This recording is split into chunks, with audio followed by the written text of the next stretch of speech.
everybody. Welcome to the newest episode of Coach's Corner. Super excited. Brought to you by your favorite, the world's favorite AI training and coaching specialist, SimTrain. And if we're not your favorite, you will know after this episode, we're definitely the most passionate about coaching and developing talent.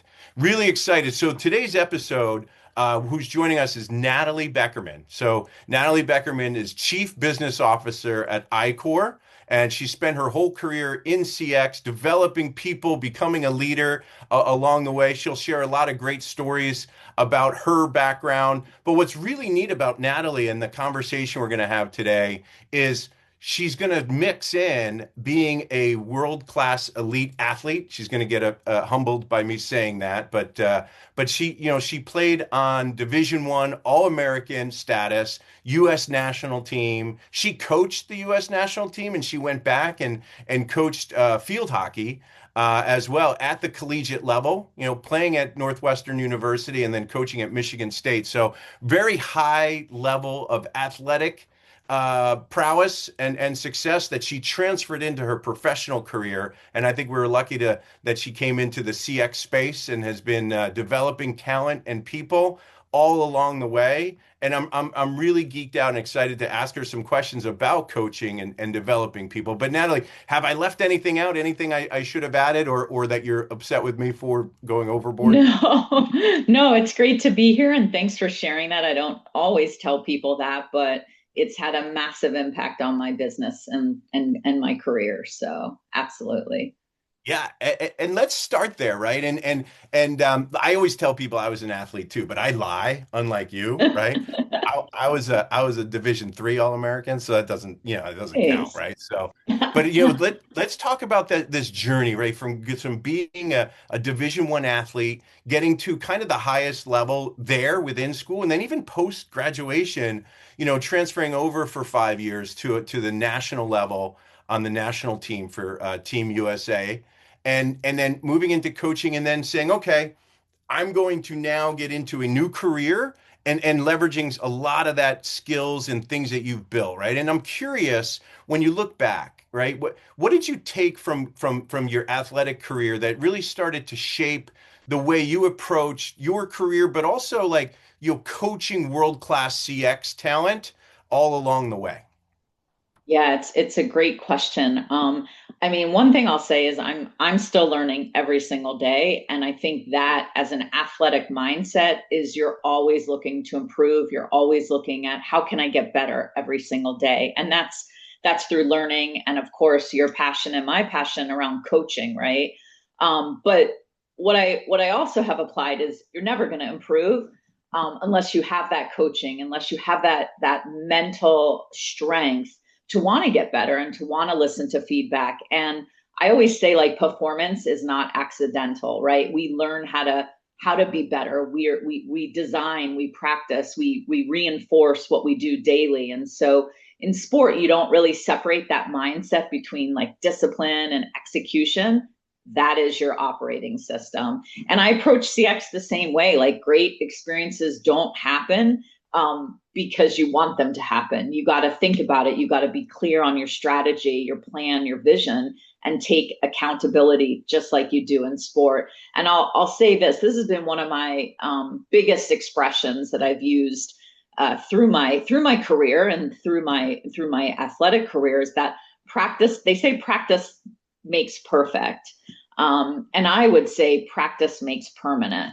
So I might refer to my body's not as elite as it was before in terms of handling top sport, but I've retaken up golf again, and man, does Cool. that test all of these things. So yeah. Nice. And we don't believe you about the body breaking down.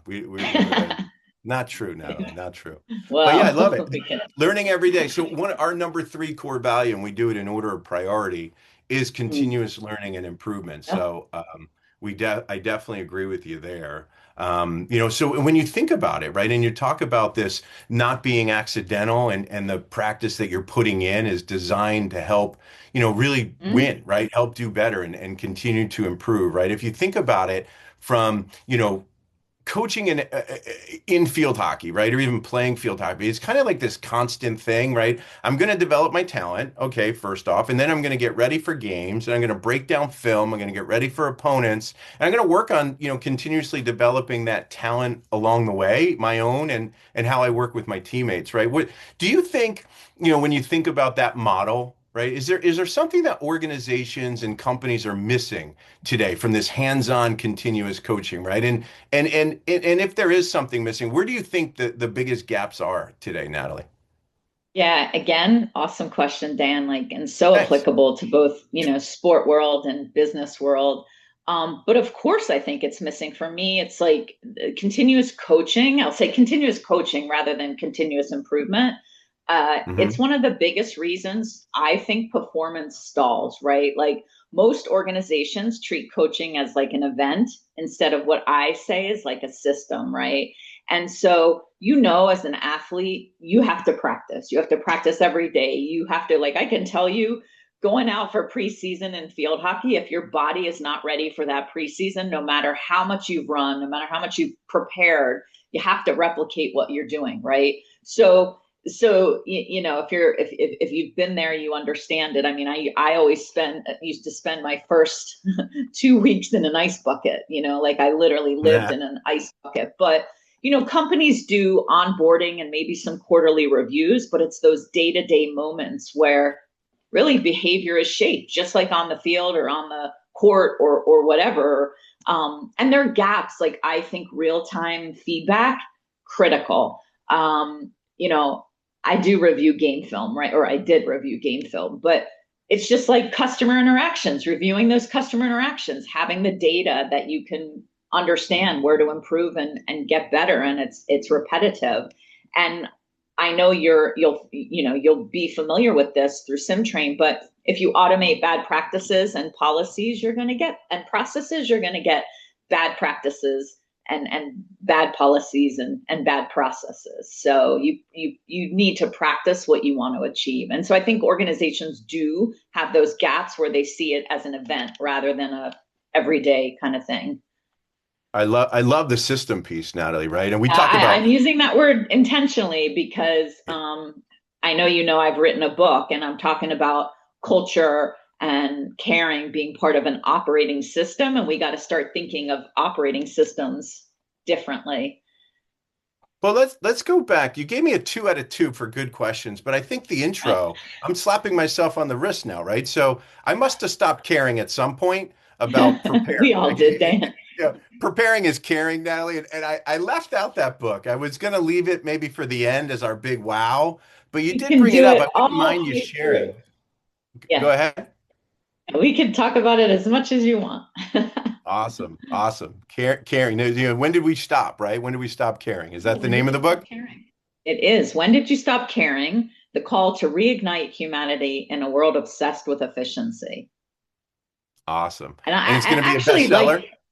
I would love it to be. So I'll purchase get that it there copy, available. on um, Amazon.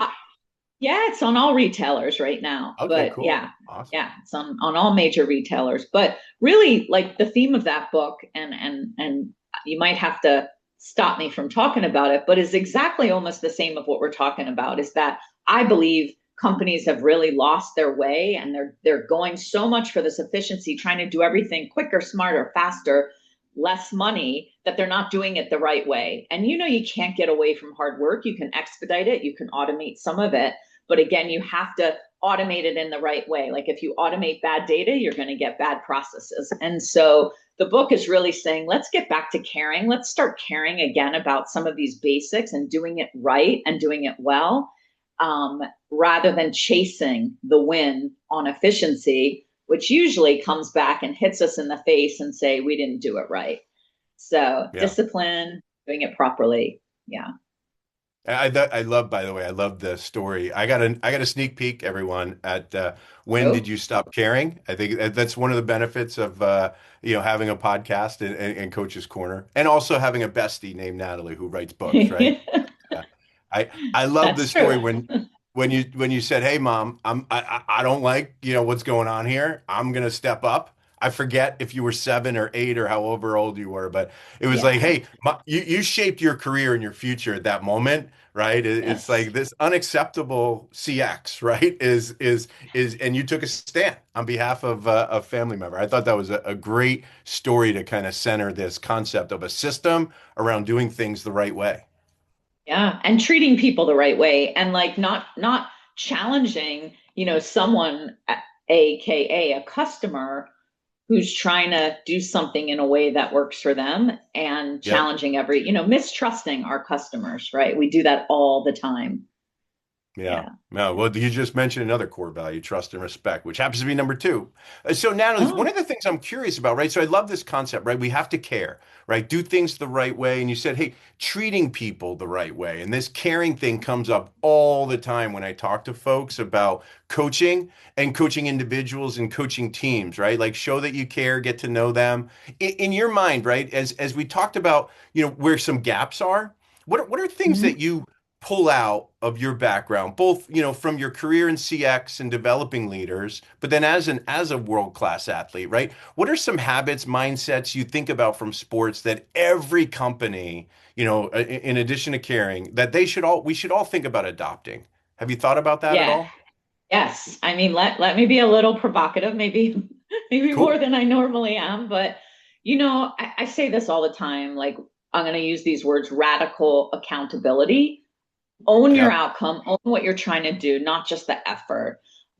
Secondly, I'd say like a mindset is that commitment to practice and preparation. I think everyone like thinks, oh, I could just get thin, I just stop eating, or I could go do that. I don't need to practice. We all need to be mindful of what we're trying to achieve. And that is really like a discipline I took up through sport that I've applied in my working environment. Like I am going to hold my hand up. I've made many mistakes in running operations globally, like chasing the win, chasing that cost savings myself. And, corporate teams want the results, but sometimes they don't want to adopt the rigorous process of discipline or yeah, I'm just going to say the word discipline. Like I'm very disciplined in my head. Sometimes I wish I weren't disciplined. Like, oh, I'm going to go do this task and I'm going to give myself, 7 minutes to do it. Yeah. But that is a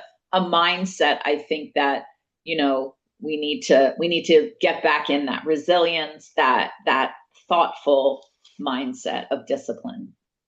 Oh, I love it. I love it. I mean, look at all these GLP-1s where people are losing weight because they're eating less due to a drug, right? It's that McDonald's mindset that got us all big in the first place, right? It's like this easy thing. It's like, just at a whim, right? And you're saying, no, have some discipline. Let's put the effort in and be committed to that outcome, right? And I always tell my kids when they were growing up and we would watch, super athletes do super things, but you could tell Mhm. they were a little separated from the team, Natalie, right? I told him, I said, not a good teammate, right? Not a good person to have on the team. And these guys will never win a championship.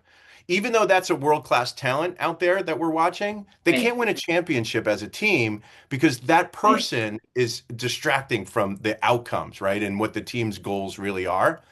And I'm curious as you talk about that, right? If you think about, not just the world class ones, and the other thing I love is the bottom half of the team, right? How well are we developing them to participate at a higher level as a full company or a full group? And you think about developing, fundamental behaviors, which is what SimTrain's all about, developing talent, building skills, right? And like critical thinking, creativity. When you think about that, and then also building for the team and those outcomes and, Right. and the ultimate performance, are those separate efforts or is it all one thing in your mind? Yeah, I don't think they're separate. I think they're more maybe layered and sequential. So Yeah. for me, if the basics aren't strong, you're going to introduce, variability with creativity and risk. It's like, just like sport, you need the basics, you need the foundations. And once you master some of those fundamentals, like if you have an agent that can communicate with people, they know how to communicate, they're intrigued, they're engaged. that's a lot easier to teach that agent transactional processes. If you have an Yep. agent that doesn't have those basic fundamental communication skills, your chances of getting them successful to be able to do, more high level transactional activities that actually means you have to communicate well is going to be much harder. And so, like you have to, in order to get to like those more detailed skills of critical thinking or becoming more adept making judgment calls, if you don't have those basics, you're never going to be able to do those. And that's the same in sport, at any sport, at any level. You have to have the basics. Heck yeah. Yeah. Look, I mean, one of the things I tell my team all the time, because SimTrain's all about having two mechanisms, right? The mechanism to develop fundamental skills, muscle memory, Mm-hmm. and core capabilities, but then being able to exploit those and showcase those, right? So we have a guided approach to learning and then an unguided, more dynamic flow, and to show off. And my team's like, yeah, well, when people first learn how to play baseball and stuff, they use a tee, right? And then they stop doing that. I'm like, well, actually, Right. no, they don't stop, right? Like Right. if you think back in field hockey, were there any core things that you did as a 6 year old that then it's like, I did that same thing in college and on Team USA? Yes, it'll be very revealing. In field hockey, not that everyone really cares about that, but you move through the ball. You can't plant your feet and then like reach out and get the Nice. ball. You got to move through the ball. So I did have lazy feet at times, and I still Yeah. carry that on into my collegiate and U.S. career. And I think, same thing in the work world. Like what I love about what you guys do in terms of reinforcing behaviors through good practice, like you have those simulations that reinforce those, good behaviors and correcting those bad ones. And it has to be in the moment, and it also can't be weeks later. So as an athlete, like feedback in the moment is so important because you're in that moment. And I think as a coach, like coaching isn't just a calendar event. Like it's all the time. Like it's how you lead every single day. So what I always think, like I think of the athlete, and if I think of like running an operation, your job is all those pieces around it to help with. Like if you focused on one as a coach, you'd never get the rest right. And that's really hard. Like you might have some great hitters, or if I use, yeah, maybe like baseball, great hitters, but maybe they can't catch or they can't run. Like Right. you have to be able to build up those skill sets that are appropriate for your job and those competencies that are appropriate for your job. Yeah. No, to keep going to the next level, you got to be a five-tool player, not one, two, or three, right? So Yeah. I love it. And I love the footwork piece, right? Dan, that fundamental skill for me was footwork. And I needed to always Yeah. work on it when I was seven and when I was 17, right? Even 27 at my highest level. I had to work on my footwork and getting through the ball. No, I love it. I think that's a great lesson for us all. And taking a Yeah. look at it, let's say I'm a manager, a new manager, working for or maybe two or three levels underneath Natalie Beckerman, right? And what does it look like for me as I'm coaching my team? Like, what do I need to do on a Yeah. day-to-day basis, right, to really effectively coach my team if I'm in your organization? What does that look like for me? Yeah, for me, like my teams that I've coached and worked with are like, God, she always throws another one out there for us. And it's because every day, like I want to get better. I want to raise that standard every single day. Maybe it's not every day, but just like in sport, you're always looking to improve. Like say you have a time, you're running and you want to improve time, or say you're lifting weights and you want to increase it. And that's how I've approached, that's how I approach my career. Like running operations, managing teams, managing agents, just the same as managing athletes. Like you have to have your goals, you have to be consistent in what you're trying to achieve, and you have to raise the standards or you'll never improve. And I think what I've noticed, like your best performers at work are highly motivated. So they don't necessarily need deep challenge. They need perspective. Like, what is the goal? How are we going to get there? That's where data is so powerful, right? Because data helps that. But I think in sport, it's kind of the same thing, that you're always looking to be better. And once you stop that, you'll find, if you stop that, you'll find yourself on the bench. I'll tell a little story. Like I just started literally replaying. I played like 20 something years ago golf and I was addicted then. And now I was like, hey, I'm going to take this up again. Are you And addicted I again? like took, what's that? Are you addicted again yet? A little bit, yeah. All right, A cool. little bit. So if anyone wants to call me to play, I'm available. Just All call. right. But I was taking Bringing this my clubs to lesson. Vegas. Yeah, you must. I was taking this lesson, and like the instructor said to me, "Hey, my next lesson isn't here for another hour," and they're always late. He's like, if you wanna stay here and hit balls, you can." And I was like, "Okay." And of course, I set myself this goal. I'm like, "Let me hit 6 perfect balls in a row before I leave." And he laughed at me. He's like, "Even the pros don't do that." I was like, "Are you sure? Are you serious?" And he's like, "Yeah, like not everyone can hit perfect in a row." And I said, okay, I'll do four, but I think you just got to get better every single like day and every single hit. So I love it. I love the mindset too. So you can't do six. All right, fine. I'll do four perfect in a row. It's not like, okay, I won't have that goal. You're like, all right, I'll just adjust it a little bit because yes. I do want to get out of here eventually. But then I'm sure, Natalie, you go back to six in a few months and say, no, I'm going to get to six. It's in your brain. Yes, It's stuck in there. And 100%.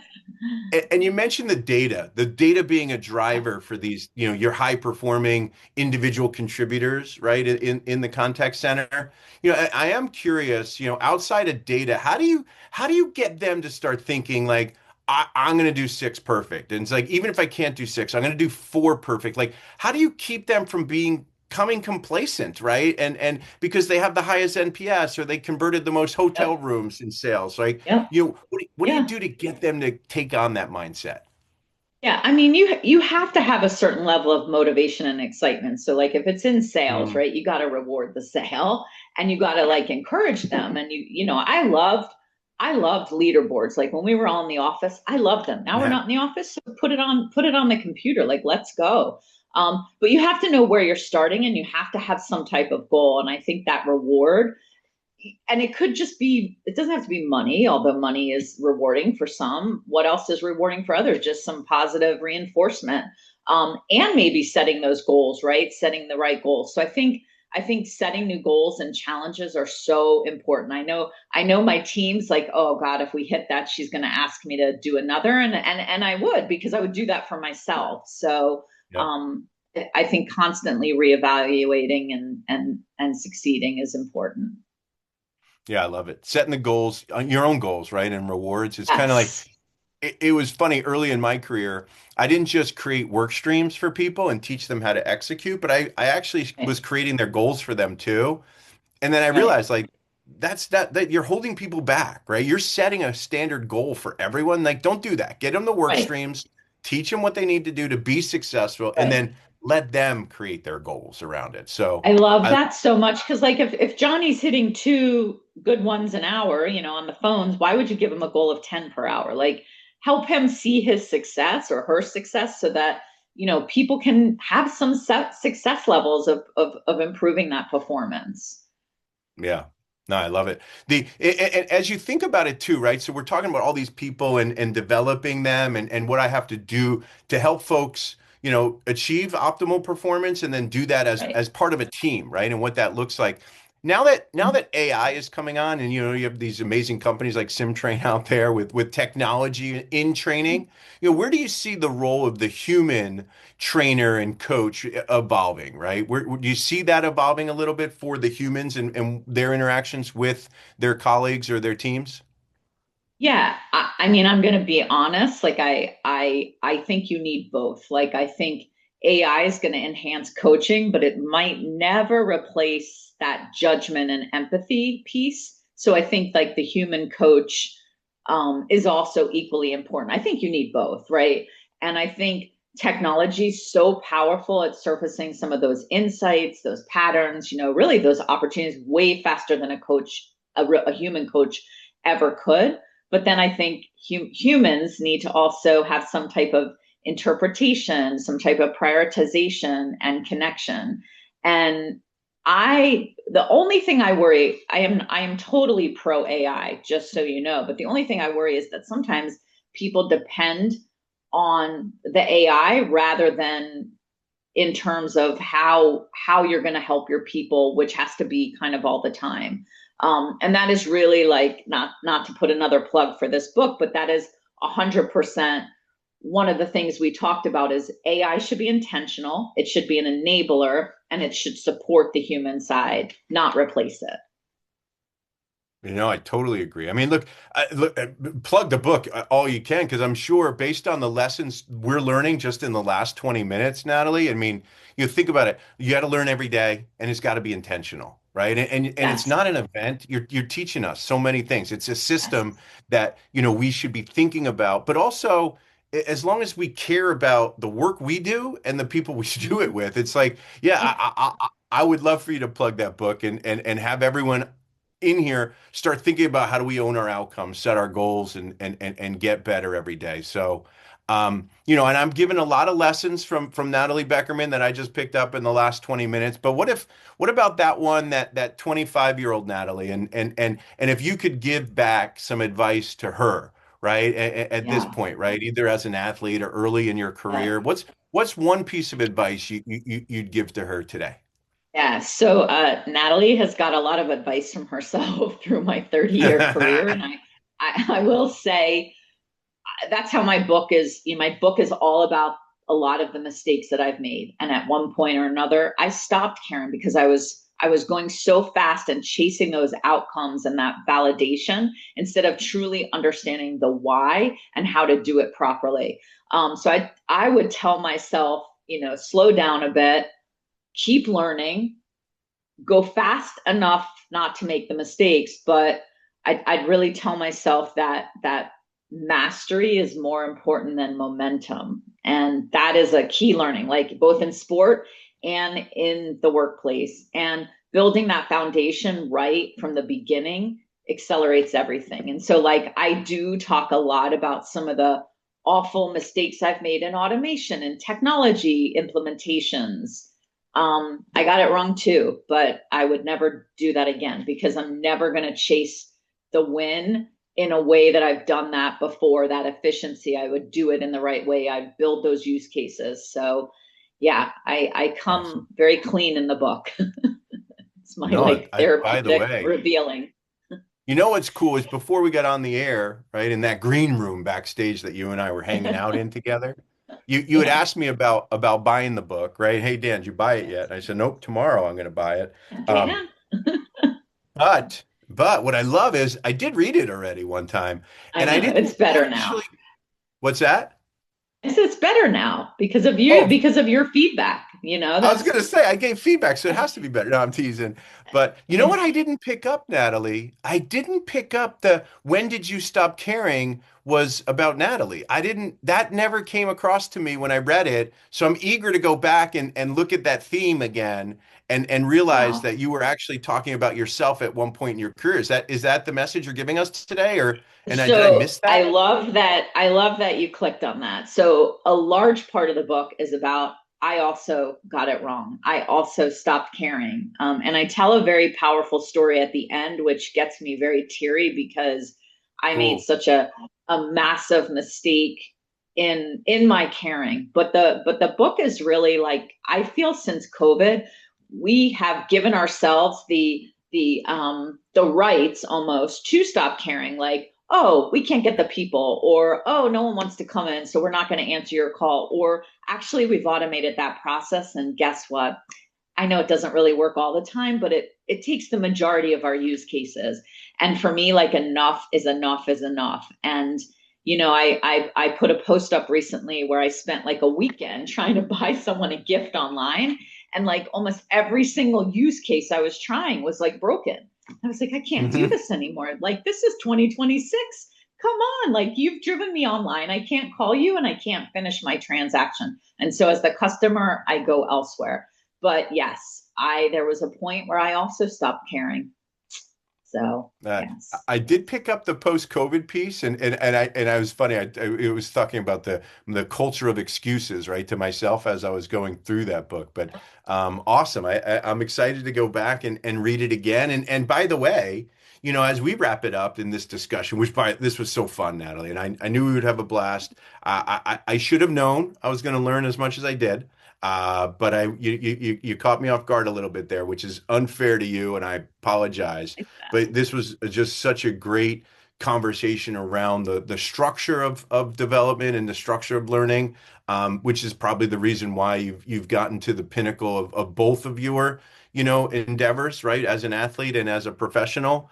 But what about just on a lighter note? Any favorite book and when did you stop caring could be that one or movie podcast that you love that you just think our listeners should really lean in on? Okay, of course, this podcast, right? Like being one of my Awesome. favorites. You're the But first there you person to go. say that.